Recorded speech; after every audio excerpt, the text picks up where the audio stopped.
రాష్ట్రంలో ప్రభుత్వ విద్యకు కొత్త దిశను చూపించే దిశగా తెలంగాణ సర్కార్ అడుగులు వేస్తోంది. ఇందులో భాగంగా విద్యా సంస్కరణలు చేపట్టిన ప్రజాప్రభుత్వం తొలి అడుగుగా తెలంగాణ పబ్లిక్ స్కూళ్లకు నాంది పలికింది. సీఎం రేవంత్ రెడ్డి డ్రీమ్ ప్రాజెక్టుగా రూపుదిద్దుకున్న ఈ తెలంగాణ పబ్లిక్ స్కూల్ను రేపు రేవంత్ రెడ్డి ప్రారంభించనున్నారు. రంగారెడ్డి జిల్లా ఇబ్రహీంపట్నం ఆరుట్లలో ఈ స్కూల్ను నిర్మించారు. కార్పొరేట్ విద్యా సంస్థలకు ధీటుగా అత్యాధునిక వసతులతో రూపొందించిన టీపీఎస్ తెలంగాణ విద్యారంగంలో నూతన విద్యా విప్లవానికి శ్రీకారం చుట్టనుంది. సీఎం రేవంత్ రేపు ఉదయం 9:30 గంటలకు ఆరుట్లకు చేరుకుని తెలంగాణ పబ్లిక్ స్కూల్ పైలాన్ను ఆవిష్కరిస్తారు. అనంతరం పాఠశాలలోని digital classrooms, library, science labs, dining hall, క్రీడా మైదానాలను పరిశీలించనున్నారు. విద్యార్థులు, ఉపాధ్యాయులు, స్కూల్ కమిటీ సభ్యులతో ప్రత్యేకంగా సమావేశమై వారి అభిప్రాయాలను తెలుసుకోనున్నారు. విద్యార్థులతో కలిసి బ్రేక్ఫాస్ట్ చేయనున్నారు సీఎం.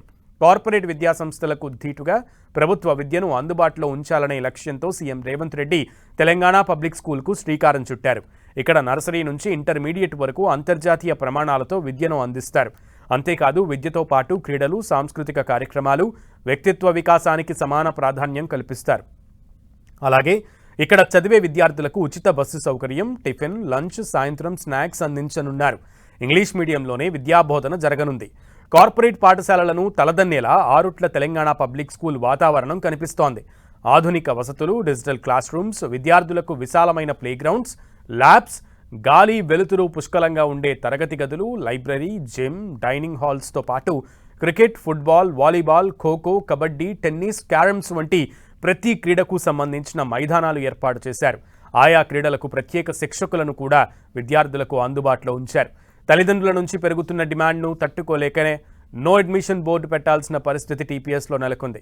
ఇలా ప్రభుత్వ విద్యను ప్రపంచ స్థాయికి తీసుకెళ్లాలన్న లక్ష్యంతో ఆరుట్లలో సీఎం రేవంత్ రెడ్డి ప్రారంభిస్తున్న తెలంగాణ పబ్లిక్ స్కూల్ రాష్ట్ర విద్యా చరిత్రలో ఒక మైలురాయిగా నిలవనుంది.